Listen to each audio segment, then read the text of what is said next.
right. Welcome back to the Catalyst Pharmacy Podcast. Today we have Bob Lomenick on. He's the owner and pharmacist of Tyson Drugs in Holly Springs, Mississippi. Obviously, he has a whole episode that we've done on Med Sync. So we get into a little bit of that, how he uses Med Sync to really power all of these other things. And he talks about how he leverages community healthcare workers, what that certification is and what it really means, what clinical services he's layering on, how he incorporates it into his really powerful and efficient Med Sync operation that he has. And that's either just from like the normal stuff like outcomes and tips, but also like he's got some direct payer relationships through CPSN and how he layers those in as well. Also, we gush about it, but talking about CPSN and all the resources and the network available around that, what they're doing. I think he drops a little bit of a scoop around, hey, look, they're doing something new with data and some insights that they're gleaming from it that seems to be super useful. Be sure to watch the whole thing. It's got a lot of good stuff in it. All those topics are super relevant right now. If you're done and you like it, just make sure you give us a thumbs up, a like, a subscribe. All of that standard stuff really helps us with the algos, helps us reach people. Appreciate it. We'll take you there now. Thanks. All right, well, everybody, Bob Lomenick is back on the podcast. Appreciate you having you back. Really appreciate your time today. Bob is the pharmacist and owner of Tyson Drugs, multi-store owner. He's a lead luminary for CPSN Mississippi.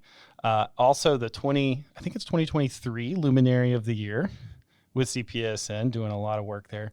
Kind of known in the world as the Godfather of Med Sync. And you work with kind of your alum as well. I think you're technically faculty. Technically, with Ole Miss, and I know you're kind of a rotation spot for probably, I don't know if hundreds of pharmacists yet, but probably getting close to that. I would say so, yeah. But yeah, so welcome back, Bob. Appreciate you being on. Thank you. Good to be here. All right, man. So I think you need no introduction for the most part, but I do think I want to highlight for folks who maybe haven't, I don't know, listened to the podcast before, or maybe they're just hearing you for the first time, which is probably impossible, but here we are. I want to like sprinkle in the foundation of kind of what I think is part of what you do at the pharmacy, which is Med Sync. I think like we could start there, and then I want to get into the clinical services you guys are tapping into what you're doing with CPSN, and the new stuff that's happening there. There's something really cool that just happened with Medicaid Ohio. We'll talk about that too. And then after that, like some of the, I think, community health worker stuff you guys are embracing and things like that. So that's kind of like a little bit of an intro. Everything's going to be touched on today, plus just thoughts from Bob on what's important this year. But could you explain a little bit of like your philosophy and how you approach your work in your pharmacy with kind of the lens around like, hey, we think Med Sync's hyper important, and this is kind of how we use it to leverage everything else we do. Yeah, I'll be glad to. And as you know, and probably a lot of the listeners that know me, I've been preaching Med Sync for a long time, over a decade. Yeah.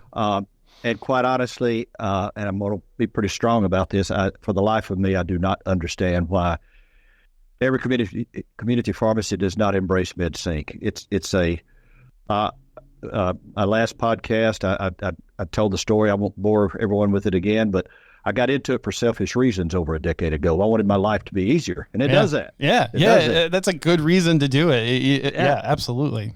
I mean, it is a game changer for your workflow. I mean, we are at 85% of our prescriptions are being done through Med Sync. So we know every day what we're going to do, about everything that we're going to do each day when we walk in. So it absolutely changes the culture, the dynamics of the workflow in the pharmacy. We actually train other pharmacists to do Med Sync, and they'll come and spend a day here, and then we follow up with them. But 100% of the visitors that come in and they're in the pharmacy, they stand there and they go, wow, how many prescriptions are you filling? In this particular pharmacy, we're filling about 800 a day, but the phone doesn't ring. They would be in the pharmacy 15 minutes. They said the phone has not rang one time since we've been here. That tells the story. That tells the story of Med Sync. So my preaching now is not how to do Med Sync, but what you can do with Med Sync. What are the results? Med Sync is just a tool that opens the doors to do so many things. It gives you time. That's the biggest takeaway from Med Sync is it gives you time. And, we're going to talk about CPSN, but a lot of pharmacy owners, even when I used to talk about Med Sync a lot, they say, why are you telling me to do other things? I don't have time to do what I need to be doing what now. I'm doing now, right? Yeah. But they don't get it. It's like any other thing. You got to put a little time into it, but it's the best tool in your arsenal, and it costs nothing. Right. Okay. And if anything, it makes you just like cash flow more efficient too. All of those things, right? Like I could talk on Med Sync and the advantages of it for several hours. It's cash flow, it's inventory, it's workflow, right. It's culture in your pharmacy. Everybody's happy and not mad all day long. Quality of life at work. Yeah, totally. Quality of life is the biggest thing. Yeah. Yeah. I'll say this. We won't harp on it too much because I know everyone could go back and listen to the other episode. But I will say this: if you've ever walked into Bob's store, and Bob, you've had a lot of people walk into your stores or Tyson Drugs. I got to do that a few years ago again, and it's just eerily like not in a library way, but just eerily quiet. That you think, and you walk in and people are smiling at you going, hey, or just, it's like, no one's just like frantically, sure, you're going to have acute meds and things like that. And people like, there was a waiter there. But everybody was just so like, I kind of walk in with my lunch pail and I know what I'm doing today. Which is really cool. And I'll carry that a little bit further. And I talked to my students about this. I don't know why in the world that decades ago, when we designed pharmacies, that we designed it so the patients, when they walk in, see all that chaos. Oh, yeah. Why do they have to see it? That's fair. Why can't?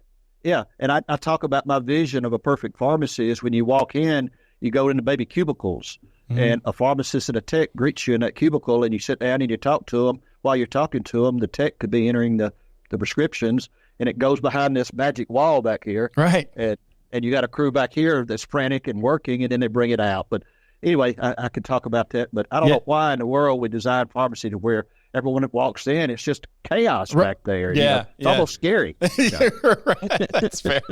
That's fair. All right. Well, cool. Well, let's talk through, like, I think everyone, like, we harp on that a lot here. So again, go back, watch the episode. It's great. And Bob's also got classes too, I think, or at least training he does. Don't you do that as well? Yep. Like it's on his website. It's on your website. I believe. We'll throw it in the show links.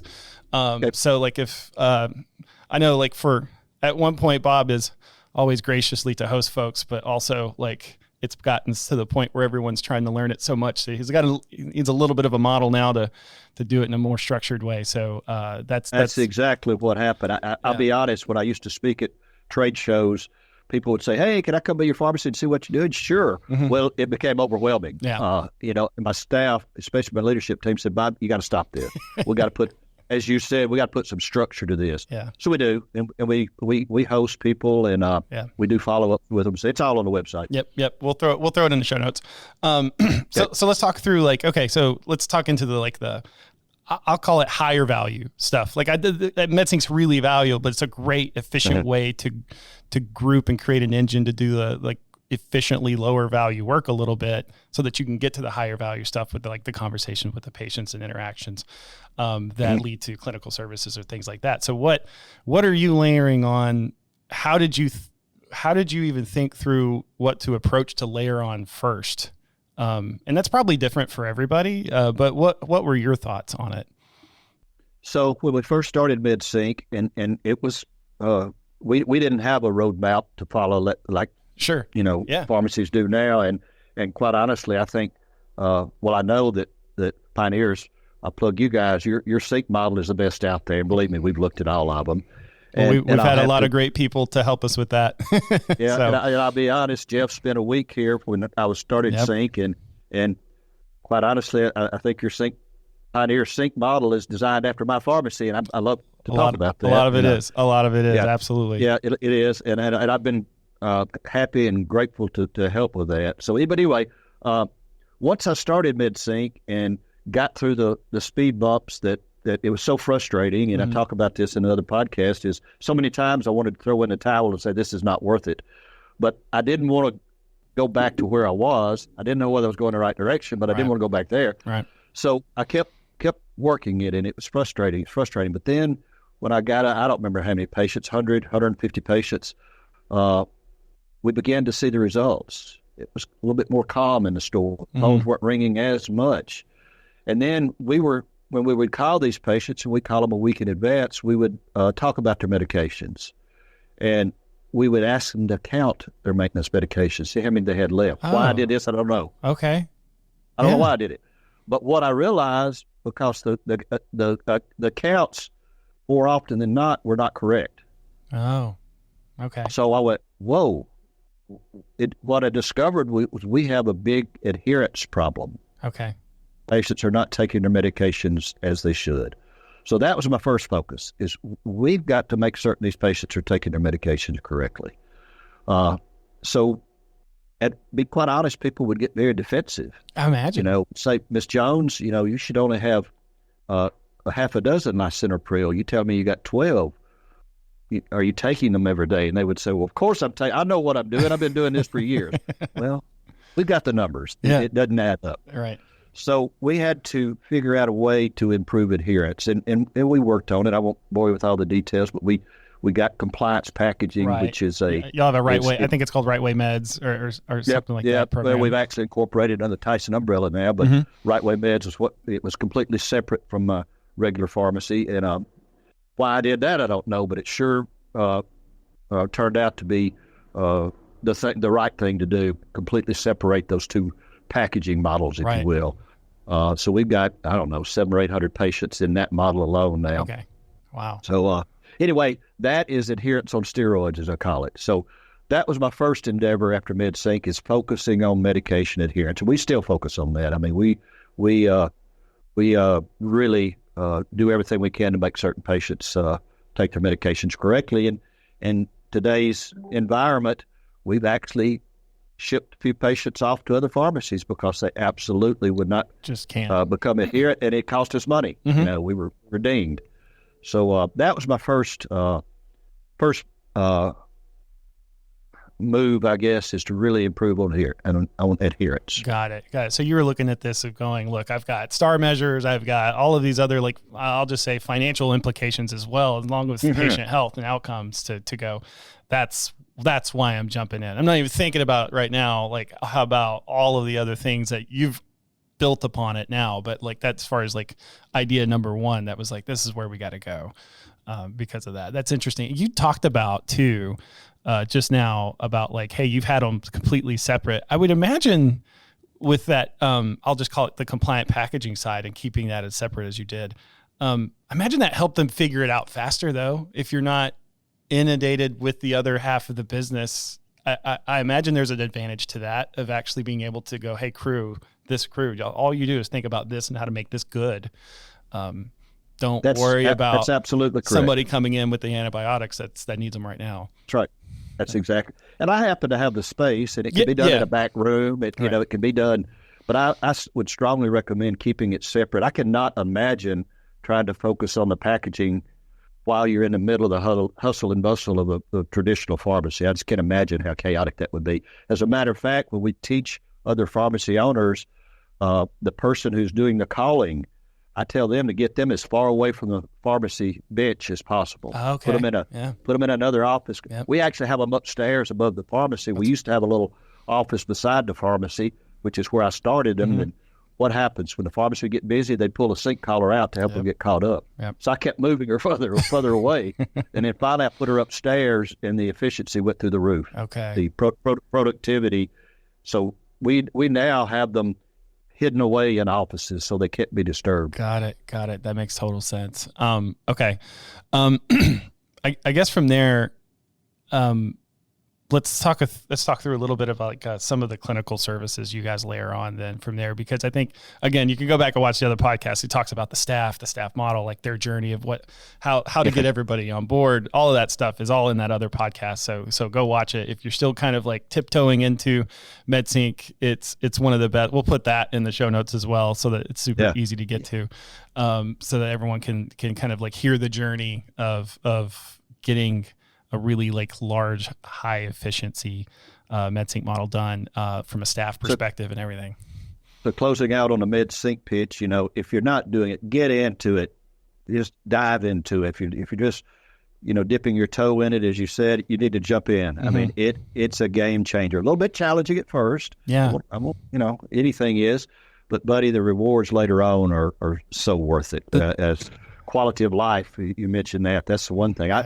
Back when I was fighting, imagine going home at 6, 5:30. Yes, and, Right. yes, and your family enjoys you coming through the door instead of running to the other end of the house because you're so irritable. So I told somebody I didn't realize my family didn't like me till I changed my workflow model. Right. Okay, cool, good. That's there. It's just it's a great one, a great listen. Go see it. The other thing too, let's talk through some of the clinical services you guys are layer on. I know you're working with CPSN. We'll probably weave all of this stuff in together. This kind of next segment, I guess we call it, of like you guys are embracing, I believe it's called community healthcare workers.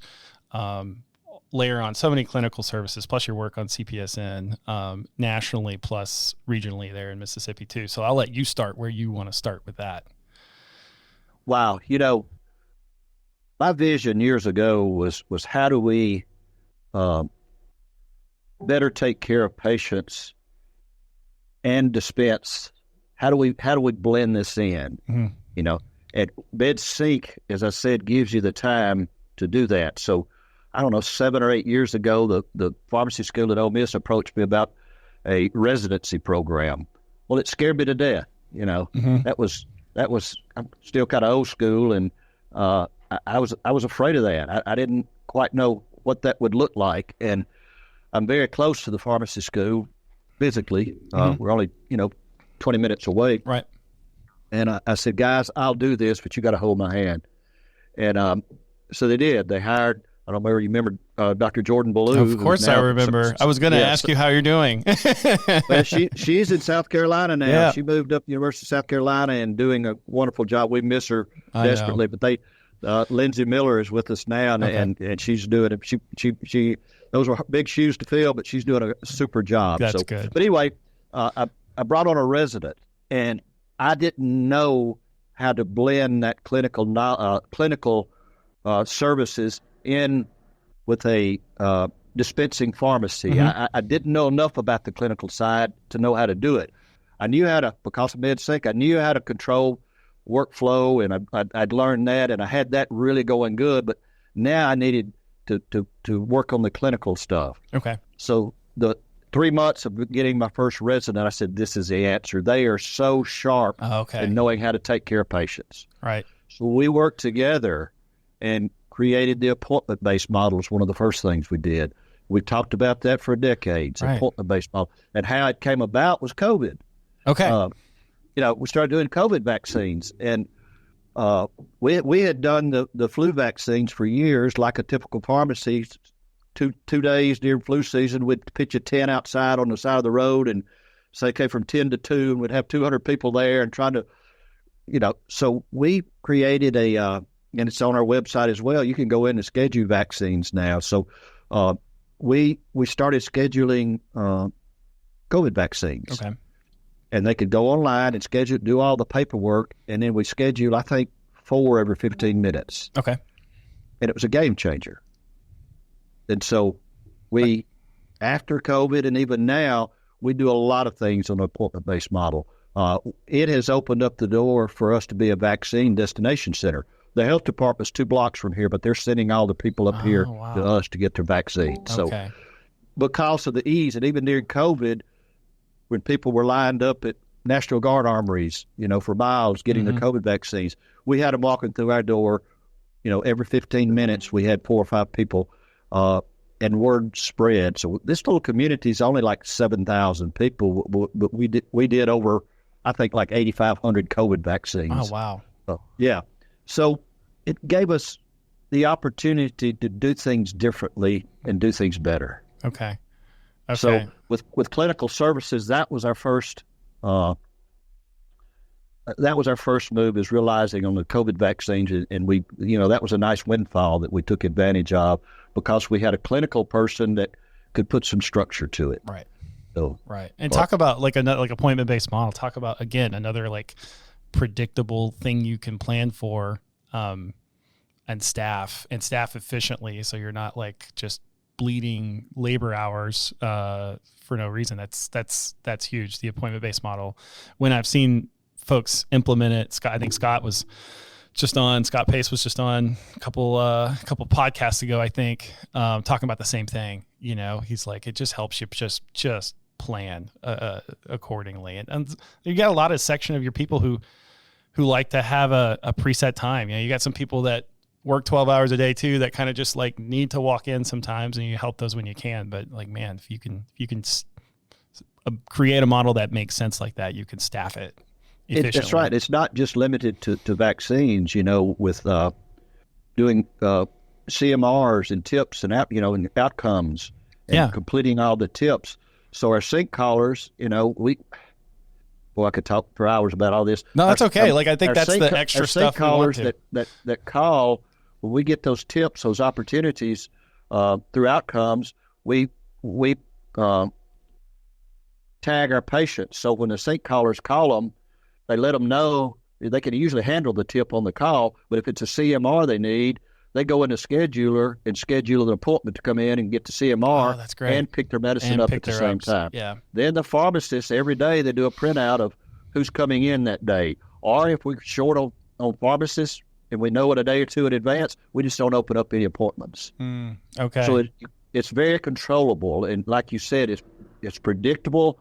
If we have a full staff, first thing they do when they walk in is they print out the schedule for the appointment-based models. Who's coming in for vaccines? Who's coming in for CMRs? And they can plan their day accordingly. Right. That's great. So you guys are already leveraging Sync in order to get those tips done, get the CMRs done, schedule CMRs in person to time those when they're picking them up. That's huge. Okay. Yep. Wow. Yep. All right. And you can do anything like that. Any service you want to provide, you weave it into, and you're right, it starts with Med Sync. Yeah. Okay, cool, good. All right, well, let's talk through. Talk to me a little bit about community health worker. A little bit about that. So my buddy Trip Logan up in Missouri. Yeah. He was the first person that probably introduced that term on this podcast at all. So. Yep. Well, Trip and I, we go way back. We're both big St. Louis Cardinals baseball fans, and I know he and his family used to get season tickets, and I'd mooch off of him every now and then and go up and steal his tickets. But he introduced this to me years ago, and it got my attention. Okay. And he actually started working with his local health department, which getting ahead of myself. CPSN Mississippi, we're really working closely now with our local health department because of the advice that Tripp gave us. Right. So he discovered this community health worker. I don't say he discovered it. He was one of the first ones, if not the first, to blend it in with his pharmacy practices. Really embrace it and then weave it in. Yeah. And it opens up so many doors. So I reached out to Mississippi about community health workers, and they do have a organized training program through the health department, and we are working closely with them, hoping to help develop that training program. And we're encouraging each of our CPSN members to get a community health worker on board. Now, what is a community health worker? Yeah, let's do that too. Let's kind of clear up what it is, what they do, what they help with in a pharmacy too. I think that's kind of a little bit of like what. Yeah, but what is it? What do they do? So right now, they're in Mississippi. I don't know about other states, but there's no direct payment model for community health workers. So pharmacy techs makes a great fit. We're already doing community health workers. You kind of already jobs. Are one. Yeah. Okay, yeah. So what is a community health worker? So what we do, our community health workers, is they go through the training and learn about what resources are available in your community. Okay. Whether it be Meals on Wheels, transportation, just whatever communities, educational programs, diabetes programs, whatever resources are available. And then being in the pharmacy, especially doing Med Sync and communicating with 3,000 patients a month in my community, we find out what their needs are. Okay. And then community health worker is trained to put resources to those needs. Right. And I'll give you some quick examples, and it gets deeper than a Trip because of his experience. community health workers, and he's got, I think, 6 in his pharmacy now. It opens up a lot of doors, grant funding and on different projects and stuff. But to keep it simple, let's say, and this actually happened. We had a local a pharmacy owner. I think he's from up North Carolina. I forget which one it is. Told a story about he was friends with his best friends with a hospital administrator. Okay, and they just casual conversation. Do you know patient John Doe? And so, well, yeah. We provide his medications. And he said, why? And he said, man, he's costing us a lot of money at the hospital. He's a dialysis patient, and he keeps being admitted to the hospital. He's not adherent with whatever that remedy is, right? Yeah, right. Okay. Yeah, they get penalized. Yeah, because he keeps coming back. Sure. And a pharmacy owner said, I don't know what's going on. Let me check into it. Well, they do deliver the medication to the guy, but the way I understood it is when they pulled into his driveway, there was a limb that had fallen that would not allow the dialysis van to get into his house to pick him up. Oh, gosh, something so simple as that. Yeah. So the delivery driver gets back and said, well, I see what's going on, because the pharmacy owner had said, see what's going on with John when he delivers medicine. Said the van, he talked to him, the van can't get in there. Oh, okay. Man, yeah. So what did the pharmacy owner do? He was a guy that had to have a chainsaw. Probably has a chainsaw, I imagine. He did. He went and got rid of the limb, and the problem solved. Sounds like most of the owners I know. Yeah. Yeah. Another example of the little lady who, during the winter, debris had blown up on her front steps, and she could not get down the steps to go to her mailbox, to go to the grocery store. The pharmacy delivery guy, knew she had trouble getting down, so he got back, and the community health worker knew of a men's club at a church close to her, and they called the men's club, and the men's club went out and cleaned her porch off. Now, health-wise, it gets deeper than that. Why is our patient not getting their medication? Can they not afford the copay? Do they not have a way to the pharmacy? So relating to pharmacy matters, community health workers play a very important role. I've got one on staff now.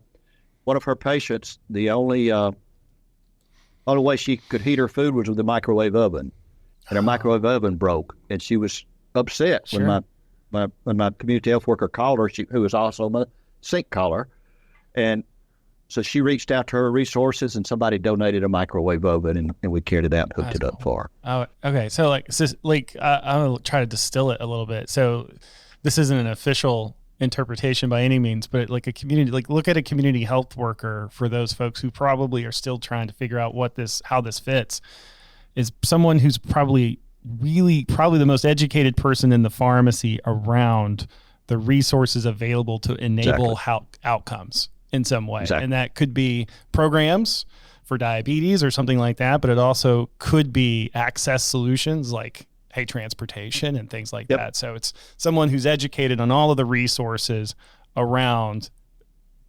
positive outcomes for the patient. Yeah, we're in Mississippi. We lead the nation in terrible things. Diabetes being the big thing we lead the nation in, and so there's diabetes education programs. So when we talk to our diabetic patients, our community health worker does. What does she do? She tries to hook them up. Mm-hmm. So it's right. It's putting resources and connecting them with the needs. Right. Tripp, I love to quote him. The first community health worker we had was one of his techs who'd been in his store forever. Oh. And she was already accustomed to talking to clinics as a tech.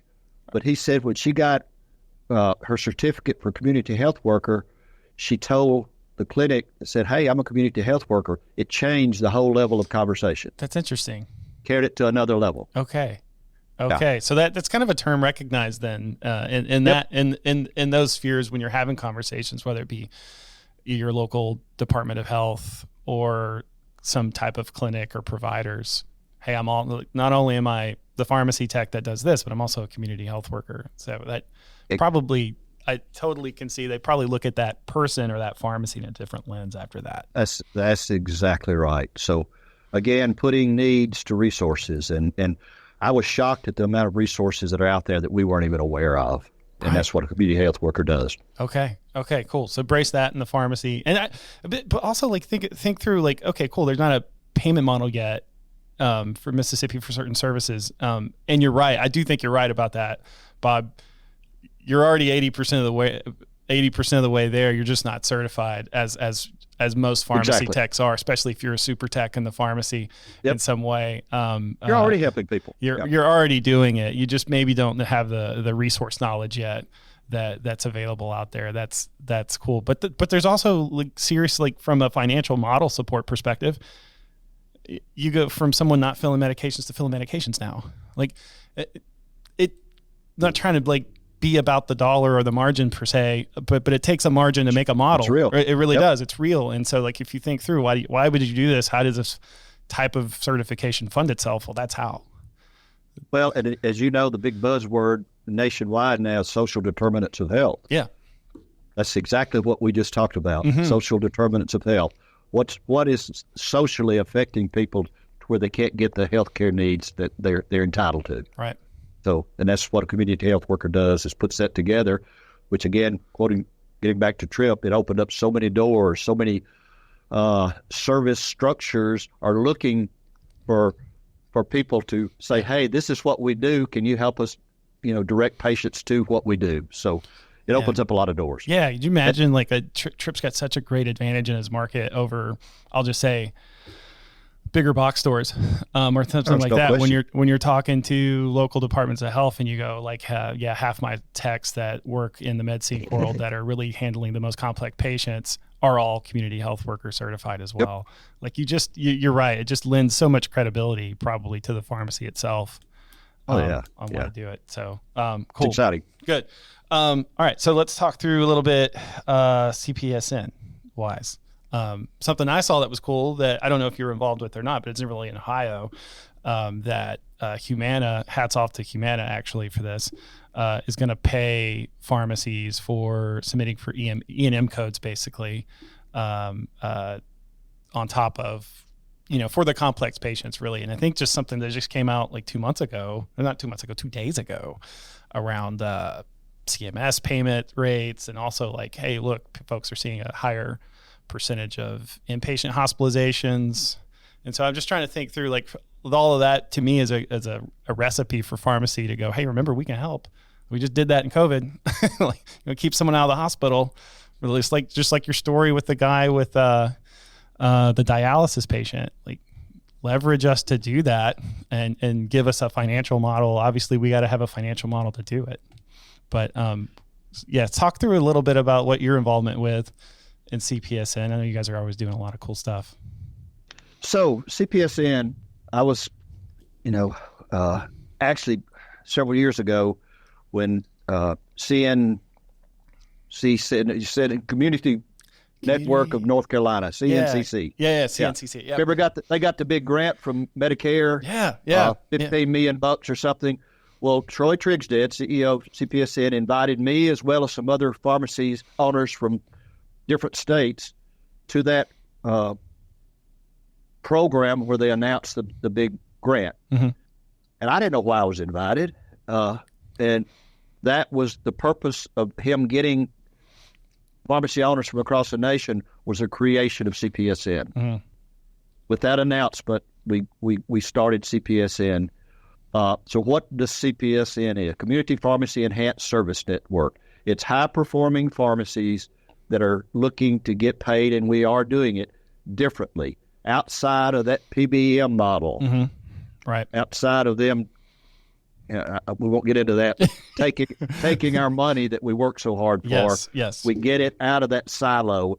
And what does that mean? You mentioned United Healthcare. We've had contracts across the nation, Mississippi being one of them, with United Healthcare to pay us to do clinical services like hemoglobin A1Cs, blood pressure checks. Right. We just had a pilot where we did those two things. If one of our patients, which they're identified by, I'm going to use United Healthcare, by the payer, they send us a list of patients. They know where they're getting the prescriptions and saying, hey, these diabetic patients that are United Healthcare members, and I hate to keep mentioning them, but there are other payers that are doing the same thing. Sure. So we're providing Tyson drugs with a list of patients that we have that have not gotten their hemoglobin A1C timely, and we'll pay you to get them in to do it. Okay. Well, we've got a relationship with those. During that pilot, within the first day, we had like 7 or 8 patients walk in to get a hemoglobin A1C simply because our sync caller, who is familiar with them, they have a relationship with them, they call them and said, hey, you need to come in. Bob needs to get some blood work done. Yep. So they're paying us directly outside of that model. Now, outside of the PBM model. What's interesting is now we're in our 7th year, I think, with CPSN, maybe 8th. I don't know. Maybe. Yeah, maybe longer. All of a sudden, guess who's knocking on our door? Medicaid? The PBMs. Oh, PBMs. Oh, got it. PSAOs. Yeah. They're saying, what are you doing here? You're disrupting it. That's exactly what we want to do. Fair. We disrupted the payment model. Yeah. So, it's scary when we say we're talking to PBMs, but we're doing it our way. Mm-hmm. If you think about it, the PBMs work for the payer. Yep. So what was happening, we were developing these payer programs, clinical services with CPSN, but the PBM controlled our reimbursement for the prescriptions and controlled it so much that some plans we wouldn't take. Right. So the patients that we had contracts with, the payers we had contracts with, those patients weren't going to CPSN pharmacies. Mm. So then the payer goes to the PBM and says, what the heck's going on here? Yeah.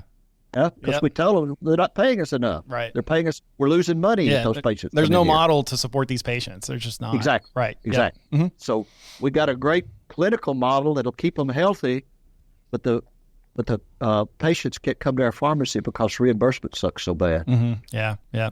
So guess what? We're having some success stories. That's good. We're getting, contract talks about paying us differently. That's interesting. In the CPSN. That's good. That's good. That's a reason to be a part of it. I think you've probably heard a million reasons already by this point of the podcast. But man, that's talk about another great reason to be a part of something affecting change from not just your standard like PBM negotiations. You're like, hey, look, I'm incorporating the payer.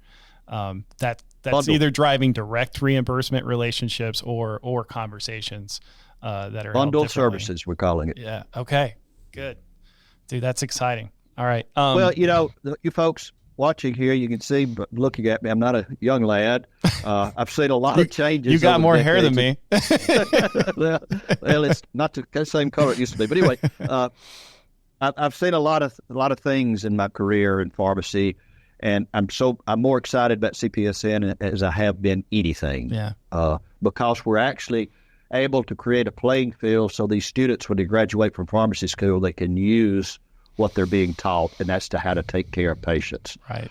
So I went to our board of pharmacy not long ago and made a comment that pharmacy schools are teaching students how to take care of patients. They're not teaching them how to count by 5 faster. Right. Yeah. That's we got to create a playing field. We got to allow these students to take care of patients. So that's what you mentioned. Students. I do have a lot of students come through here. That's what I preach. We want you to use your education when you get out. Yeah, a lot of folks are Tyson drug alums out in the world. You probably know a few. I know I do. Okay, cool. So I think that's anything else you want to add to that around anything I'm missing around the CPSN stuff that you're doing, anything that I was going to move to kind of what's important to Bob this year in the pharmacy itself. Of course, CPSN has several branches that, we know everyone's not interested in the same thing. Sure. Yeah. So do you have pharmacies interested in pharmacogenomics? Mm-hmm. There's a branch for CPSN for that. There's the village we're doing stuff too. Sorry, go ahead. Long-term care at home. Yeah. What the heck does that mean? A lot of us are getting older. Mm-hmm. They're predicting by the 2030 that the Medicare population is going to quadruple. Well, the system can't handle it right now. Right. I don't want to go to a nursing home. I know I'm not far from it, but I don't want to do that. So we've got to take care of people better at home. Mm-hmm. And I won't go into all the details, but there's a network. Yeah. Long-term care at home. Right. And we're going to be able to take care of the patients at home and get paid for it. Right. Okay. Health equity. I touched on that with social determinants of health. SDOH. There's a branch called health. Yeah, social determinants of health. What else? Business intelligence. That's so critical these days. The data. I go back to the old PDS days. And Dan Benamo was saying that data in your system is the most valuable thing you have. That's gold. CPSN now is analyzing our data. I'm on a beta test with them, and it's amazing what they're going to find out. Cool. and in a nutshell, what they're going to say is they're going to analyze your data and say, you've got this group of patients that are perfect fit for long-term care at home. Oh, wow. Okay. So kind of like no more having to shine the kind of little bit of like, hey, look, you don't have to shine the flashlight on your own data as much. Like, let us help you with that. And we'll give you a direction to start. That's cool. Because we found out that pharmacy owners are busy. They don't have time or the knowledge to run those reports. I certainly don't. Right. But you can download my stuff to the business intelligent folks at CPSN. They're going to analyze it for us. It's really cool, and you're going to be hearing about that really shortly from CPSN. Oh, that's cool. I think that's a scoop. It's a little bit of a scoop here. It is a scoop. Yeah. Okay. Got my first scoop, I think. Yeah. Okay. Anything else before we move out of that? I know there was the provider piece too, I think. I don't know if we talked about that. I don't know if I was on my list, I think, to talk about. Provider status? Yeah. Mississippi does not have provider status yet. Right. Yet. Strong yet. Yeah. We tend to kind of lag behind, and I didn't want to get on this, but being involved at the national level with CPSN and NCPA, I see a lot of cool things that people across the nation are doing, really cool things. I get excited and I try to bring them back home, and my state board says, nope, you can't do that. Mm-hmm. And I don't want to beat it to death too much, but provider status is obviously it's a hot topic across the nation, and so many states are doing it. And right. We'll eventually get there. Yeah, for sure. Okay. All right, let's move to in the four walls real quick, back into the four walls of Tyson Drugs a little bit. What are you what I've been trying to do with everyone on the podcast the first half of the year is like, hey, is it fundamentals? Like, what's important to you that you're kind of refocused on? I know we've had I'll just say everyone's kind of going through it, kind of the middle of the hard part maybe right now, or towards the end of it with the DRRF piece with CVS, and like kind of that will be hopefully all done here in the next 6 weeks or so. But like, what's important to Tyson Drugs? What's Tyson Drugs focused on this kind of first half of the year going in to make sure you're trying to have a good 24? So exactly what you talked about, we're absolutely laser focused on those patients that greatly affect our reimbursements. Okay. And how we can get the bonus. Humana, for example. Yeah, they've got a bonus network. Right. They've got a bonus network. So guess what we're doing? We're identifying every Humana patient in that particular plan, and our sync callers are in tune. We've trained them when they call those patients, they had better get their medication. Mm-hmm. Okay. They've got to get their medication, and we tell them the whys, and we're just focusing on it. And we're actually, those who are hurting us, we're actually going to move them somewhere else. We want to get that big rebate, or whatever you want to call it, bonus payment. They're calling it. I don't know how you take money from it and give it back and call it a bonus, but anyway, it is what it is. I think Jeff does that to me. I'm kidding. Yeah. We are really focusing on individual patients and how they affect our pharmacy. How do we have time to do that? Med Sync. Okay? Yeah. So we've got Weston, who's my operations manager. We will identify patients. We will tag them in our dispensing system. So when our dispensing technicians, that patient pops up, they handle them differently. Okay. Yep. Okay. Yep. So that's the big focus for this year that we're focusing on. Plus, obviously, going forward with clinical services with CPSN, we got a pharmacist that does nothing but clinical services. At one time he was embedded in 5 different clinics doing the annual wellness visits, the RPM, the CCM. Right. Okay. So we now have an entry on our P&L for clinical services. That's great. The revenue. It's a great category to have in the pharmacy. Oh my gosh. The revenue has gotten so big that we created. Nice. We're tracking it. We created a different entry in our P&L. So what does that do? All of that revenue that's not subject to, clawbacks no more, but DR fees and low reimbursement. DER still, those all still exist too. Yeah. So we're still measuring gross profit and net profit per prescription, but guess what? We'll move that number up, is increasing clinical services revenue. Yeah, and the margin on that's higher typically. Yeah, right. It's their higher value activity for sure. So we were actually in some clinics where we were doing remote patient monitoring and chronic care monitoring, RPM and CCM, for patients who don't even get their medications from us, and we were Makes netting sense. $125 a month for those patients, and they never walk through our doors. Right. Okay. Good. And helping patients too. Yes. It shouldn't be weird that there's a good margin to have good outcomes. You know what I mean? Yeah. So another program within CPSN is called. Are you familiar with a physiatrist? Most people are not. I'm not. Educate, please. Well, 2 years ago at the mid-year meeting, Amina spoke about it. A physiatrist is basically a expansion of rehab, physical rehab. Okay. If somebody gets hurt or has a knee replacement or something, they have to go through rehab, and your insurance will only pay for a certain number of visits, blah, blah, blah, blah. All right. Well, a physiatrist is a person that takes those harder patients to work with. Maybe somebody was in a terrible car accident. They got neurological damage. They got a long healing process. Well, a physiatrist can take them and come up with a plan, a care plan, or as we call it, a game plan for those patients, and continue to treat them until they're rehabbed, if you will. Okay. Again, we're talking about the older population. Sure. The more and more getting older. Well, what happens when people retire? The only exercise they get is the remote control. So the PPC, me walking to my car, that's still about it for me. Well, we're starting much younger, I think. But anyway, the PPC model, physiatrist, pharmacist collaboration, this aging population, we want to keep them active.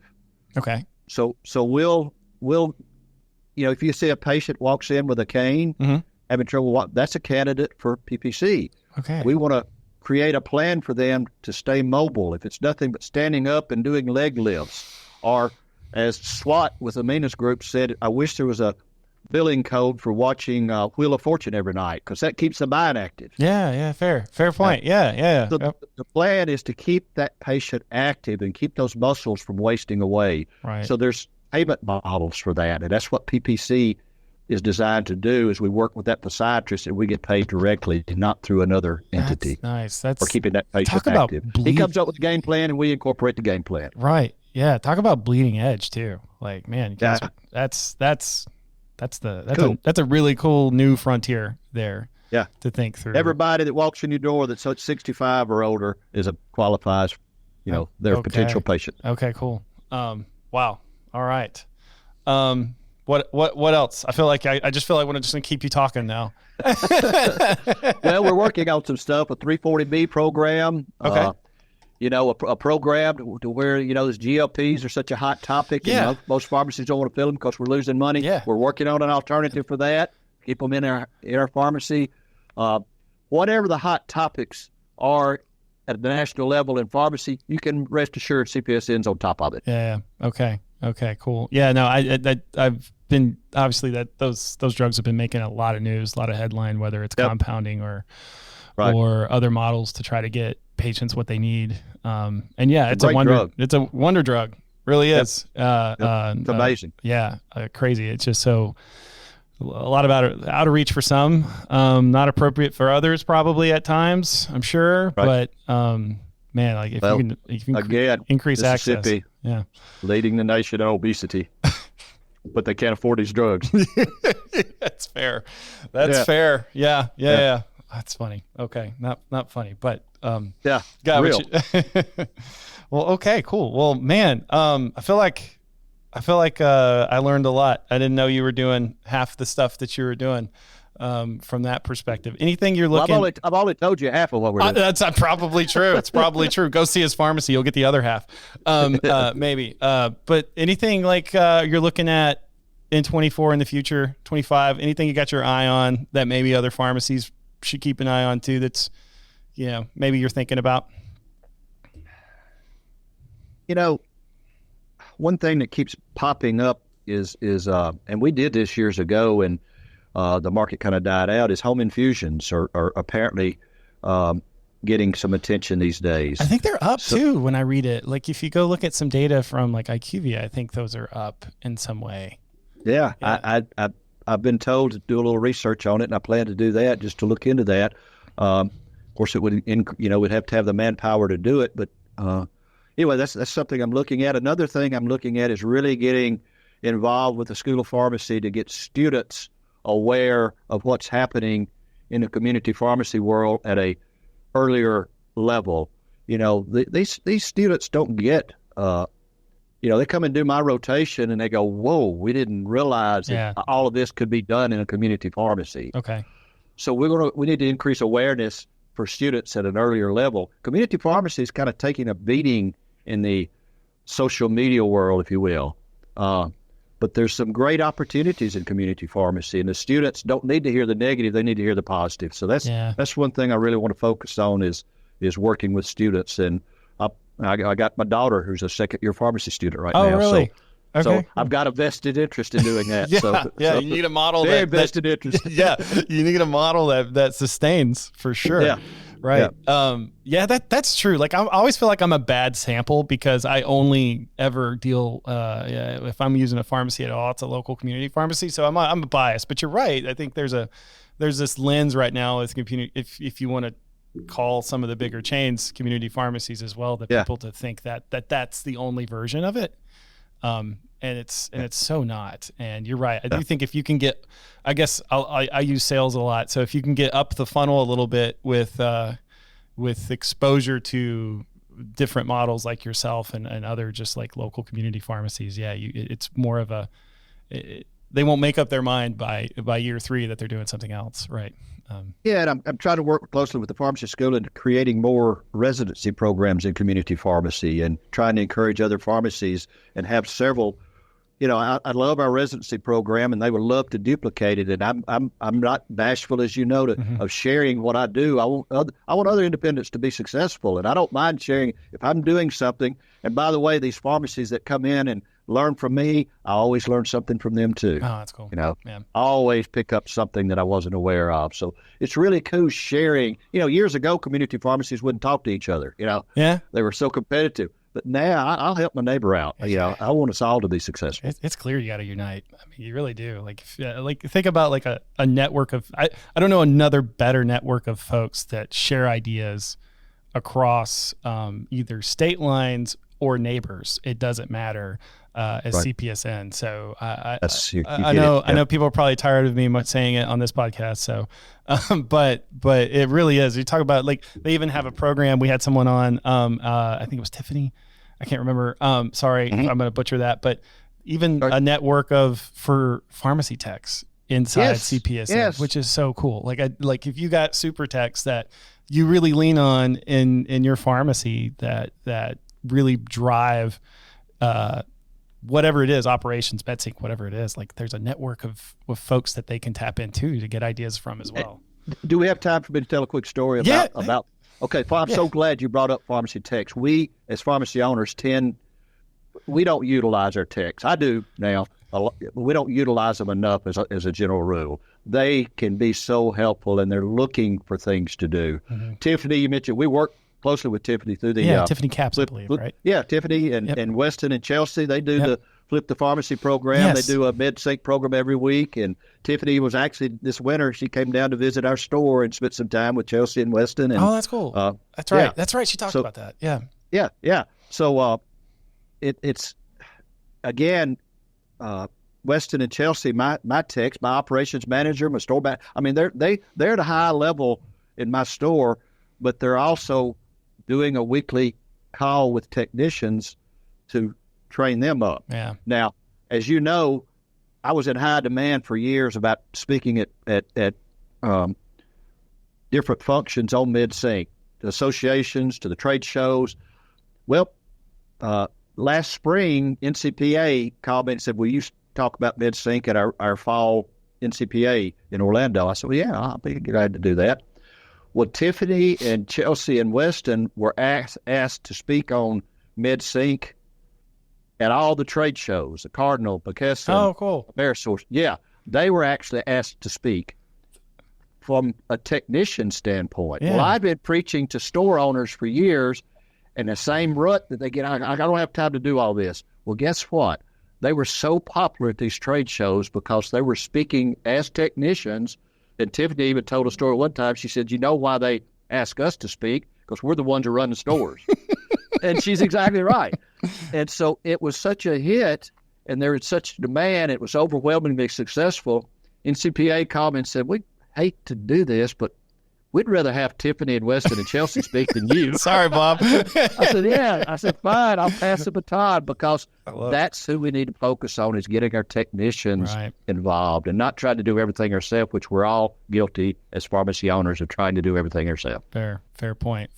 I'm glad you harped on that. And you're probably still in high demand speaking. Let's be real, but it's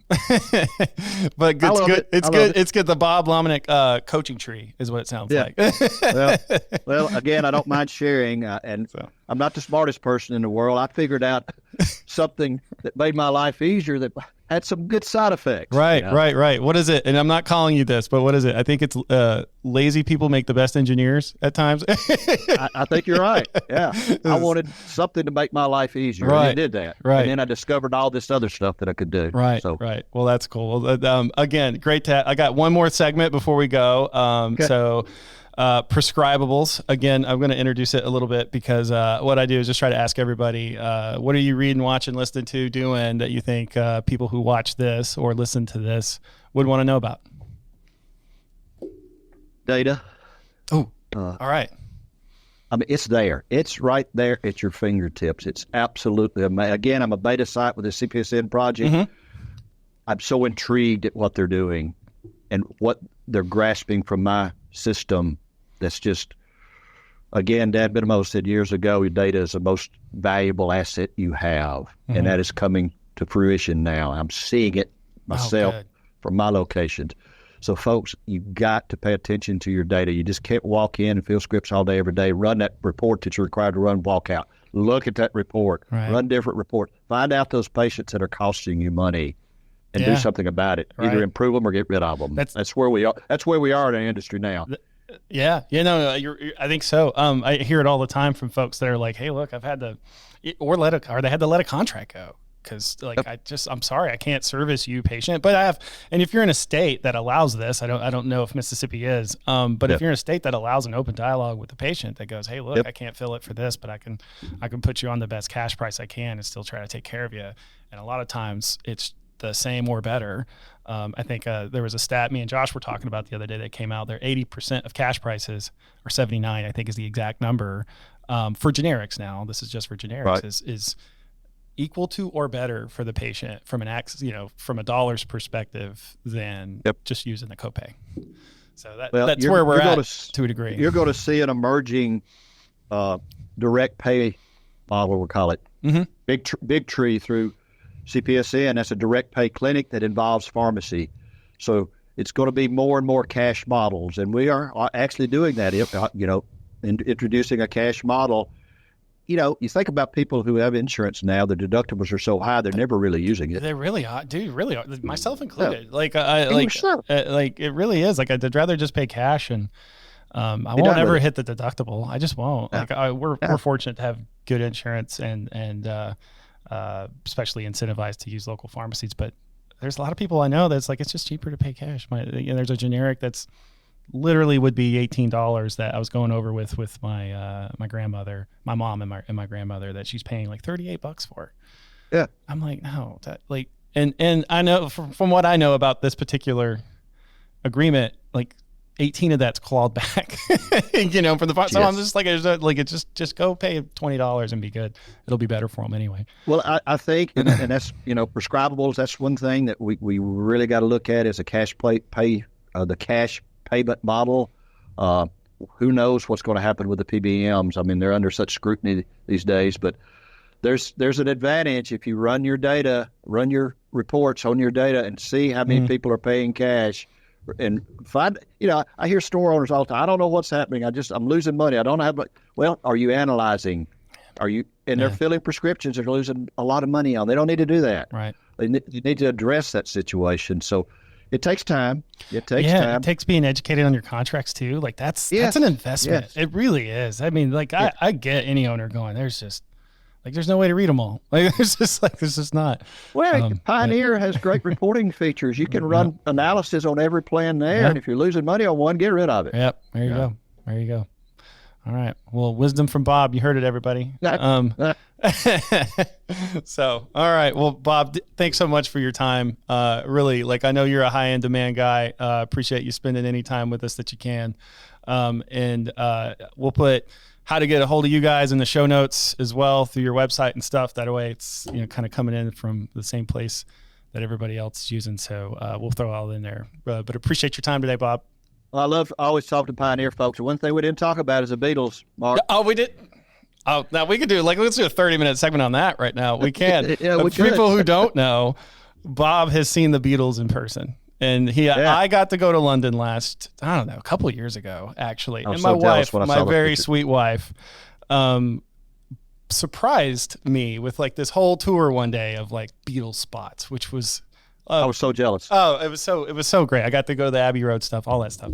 But yeah, love it. I didn't get to go to Liverpool, obviously. She's been to Liverpool, into the cave, I guess, where they played. But I'm a huge, if anybody like comes up to me and wants to talk Beatles, I'll talk Beatles until you're tired of me. Let me tell a quick story. I was we were at a conference. I guess it was NCPA, and they do the Pharmacy Times Next Generation Pharmacist Awards, which I was fortunate enough to win that years ago. So I'm a judge now. And that was a ceremony before NCPA started. I think it was NCPA. And so at this award ceremony, they had some entertainment, and there was this huge big canvas on rollers that they rolled out, and they had these dancers come out with paint cans, and they started throwing paint on this canvas. They would spin it around and throw it on the backside. And so as the music kept going and as things developed, they kept rotating it around. One side of it, it was a John Lennon's face. Oh, what? And the other side, I think, was Marilyn Monroe. Oh, cool. So they were just throwing paint, and all of a sudden, there John Lennon appears.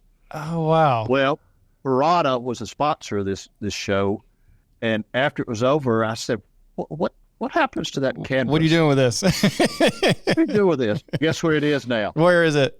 I've got it in my pharmacy." All right. Now I have another reason. Now I got another reason to go to Holly Springs. There you go. All right. There you go. All right. That's cool. That's a cool story.